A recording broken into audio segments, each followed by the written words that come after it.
과거에는 금리 인상기 때 하는 주식이 있었고 금리 인하기 때 하는 주식들이 있었거든요. 근데 시대가 바뀌었어요. 그 엔비디아 같은 메타라든가 이런 주식들이 지나고 나니까는 금리 인상기나 금리 인하기나 관계없이 돈을 많이 번다는 거예요. 돈. 결국에 주식시장은 돈을 많은 기업에 돈이 몰리는 거거든요.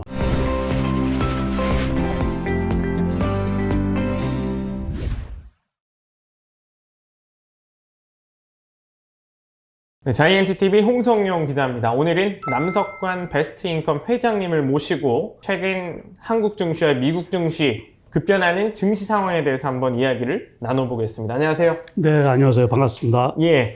처음 뵙죠? 네, 오늘 처음 뵙습니다. 네, 남 회장님이 모시기가 너무 어려웠는데 또 저희 구독자님들께서 남 회장님 꼭 모셔달라는 말씀 많으셔서 저희가 특별히 어렵게 모셨습니다. 네. 이제 가체가 된 줄 알았는데 벌써 2달이 흘러서 1분기도 이제 2월 중순 넘어가고 거의 2월 말이니까요. 1분기 절반이 다 지나갔습니다. 이제 지금까지 본 이 증시 상황 좀 어떻게 보고 계시나요? 이 변동성이 되게 컸죠. 그러니까 1월 달 같은 경우 코스피 기준으로 해가지고 2,670포인트 근처까지 왔다가 그 다음에 뭐 수직 하락을 했었죠. 한 200포인트 정도, 200포인트 이상 2,430포인트까지 떨어졌다가 미국 주가가 원체 견조하게 상승을 하다 보니까는 이제 그 영향으로 인해 가지고 다들 잘 아시다시피 미국의 엔비디아 실적이 원체 폭발적으로 그냥 전 세계에 센세이션을 일으킬 정도로, 그러니까 AI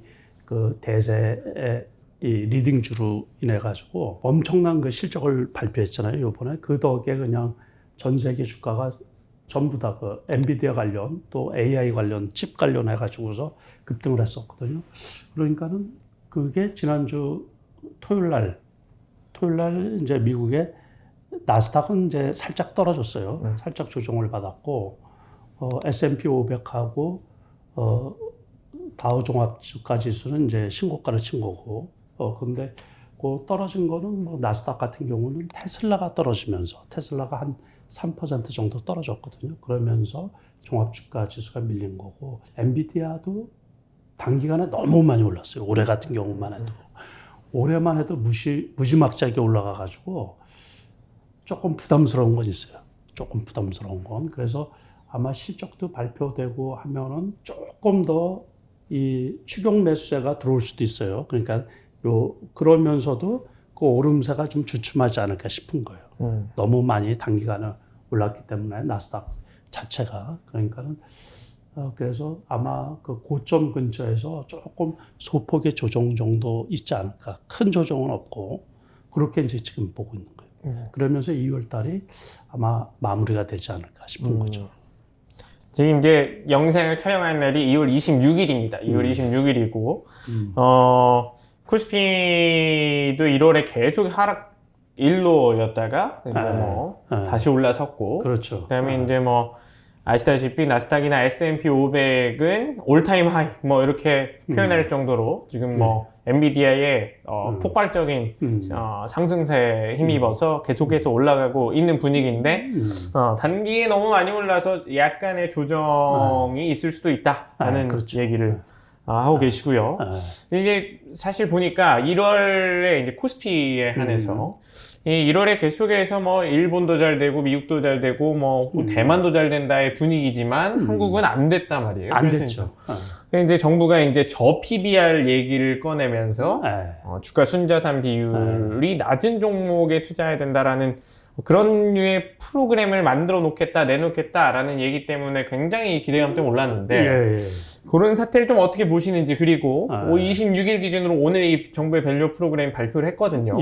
이 프로그램 발표한 내용도 좀 어떻게 보셨는지요? 그 내용은 원래 이제 일본 주가가 좋잖아요. 일본 니케이 지수 자체가 1989년 고점을 34년 만에 뛰어넘은 거예요. 그러니까 우리가 과거에 아마 익숙하실 거예요. 그러니까 일본 잃어버린 20년, 또 심지어 잃어버린 30년, 그 얘기까지 나왔었는데 사상 최고치를 경신을 하고 있는데, 물론 이제 일본 기업이 엔저 영향으로 인해 가지고 실적이 좋으니까는 또 중국 주식 시장이 침체되면서 이제 그쪽 자금도 이제 몰려오는 것도 있고 거기에다가 이제 그거하고 발맞춰서 일본 정부에서도 저 PBR 이 주식들 레벨업을 시키려고 노력을 많이 했었거든요. 이제 그거에 힘입어 가지고 지난달 말부터 이제 국내 주식 같은 경우는 저 PBR 주식들이 이제 올라갔던 거죠. 그러니까 가장 대표적으로 기아하고 현대차 같은 경우가 기아, 현대차가 단기간에 30% 이상 올라갔거든요. 그리고 아시다시피 이제 금융주들이 올라갔는데 우리 주식경원에 보면은 그게 있어요. 소문에 사고 뉴스에 팔으라. 그 격언이 있거든요. 역시 아니나 다를까 오늘 이제 정부에서 그걸 발표를 하니까는 그때 차익 실현 매물이라고 할 수 있죠. 그래서 현대차, 기아, 그다음에 이 보험 관련 주식들, 보험 주식들이 비교적 큰 폭으로 좀 떨어졌었거든요. 그래서 지수 자체가 장중에 30포인트까지 떨어졌다가 마이너스 20포인트로 이제 마감이 됐는데, 그러니까 그거는 시장에 미리 다 반영이 된 거고, 어떻게 보면 당연히 해야 될 기업들이 그 지배구조 문제에 있어서도 그렇고, 투자자들한테 이제 환원 정책, 그러니까 배당을 이렇게 좀 높인다든가 기업 성장에 발맞춰서 투자자가 투자한 돈을 가지고서 이제 이 기업이 활용을 해서 돈을 벌었으면 투자자들한테 그걸 나눠줘야 되는데, 그런 면에서 한국 시장이, 한국 주식 시장, 한국 기업들이 조금 이 소홀한 부분이 상당히 있거든요. 그러니까 저평가되어 있는 기업들을 드러내서 레벨업을 시키겠다는 건데, 결국에 그거는 이제 매수 주체라 그러면 개인 투자가도 있지만 기관 외국인도 있고 그러거든요. 요번에도 주가가 그런 쪽 저 PBR 주식들이 올라간 바탕에는 가장 기본적으로 외국인 투자자들 매수가 상당히 많았던 거예요. 그래서 이제 그게 시장 분위기는 좋은 거예요. 시장 분위기. 그리고 그거는 지속적으로 개선해 나가야 되는 거예요. 지속적으로. 우리가 과거에 소위 말해서 가치주라고 그랬잖아요. 그런 것들. 그런데 이제 거기에서 투자자들이 주식 투자는 미래 가치가 좀 반영되는 부분들이 많이 있거든요. 그러니까는 과거의 실적이 좋았다고 하더라도 지금 앞으로 계속해서 돈을 벌기가 어려우면 투자하기가 망설여지는 거죠. 투자의 기본, 주식 시장의 기본하고는 조금 괴리가 있을 수도 있죠.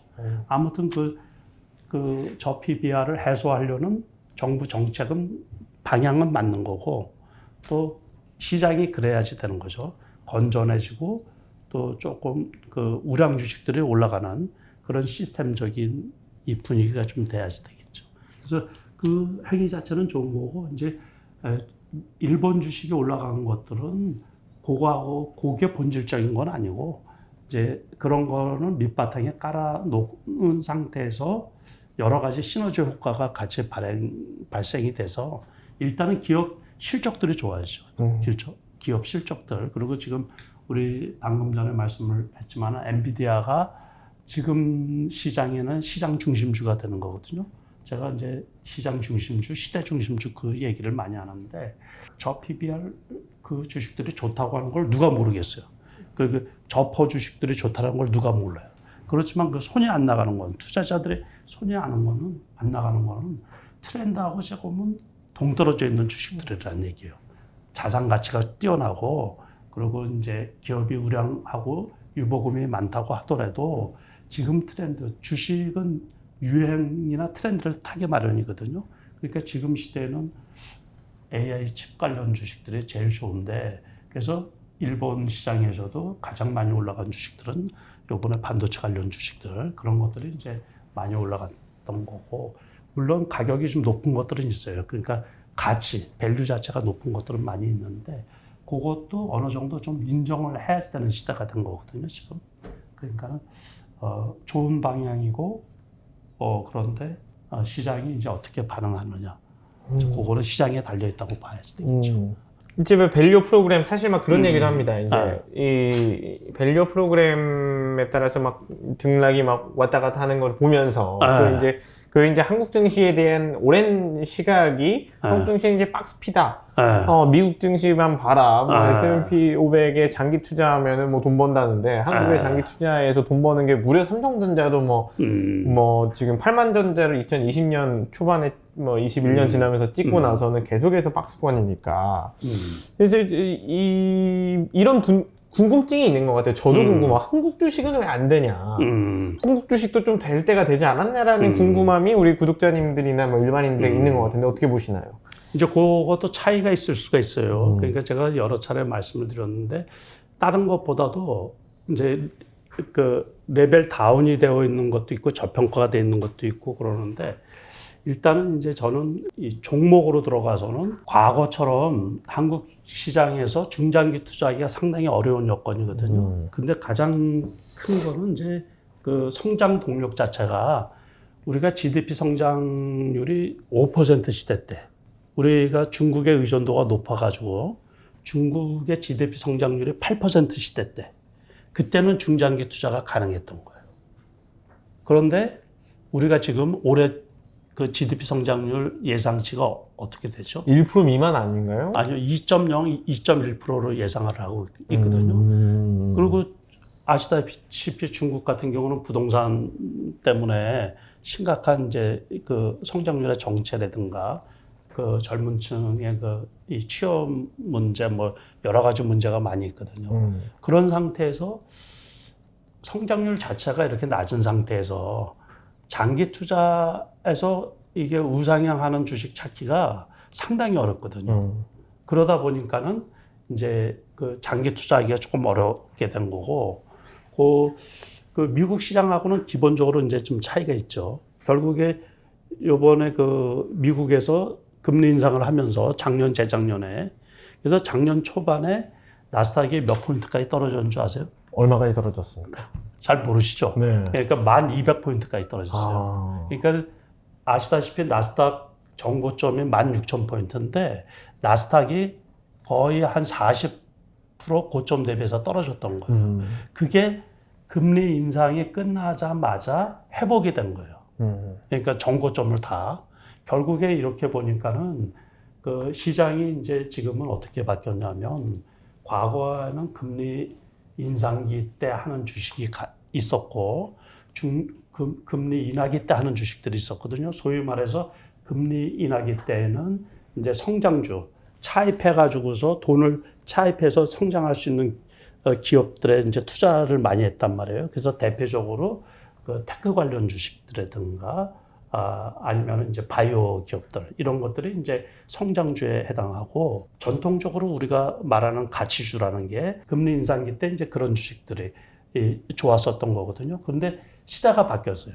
결국에 보니까는 지금 어떻게 시대가 바뀌었냐면 역시 그 우리가 M7이라고 하는 주식들, 이 S&P 7이라고 하는 주식들, 빅테크 그 주식들 특히 그 중에서도 이제 지금 말씀드리는 그 엔비디아 같은 또 뭐 메타라든가 요런 주식들이 지나고 나니까는 금리 인상기나 금리 인하기나 관계없이 돈을 많이 번다는 거예요, 돈을.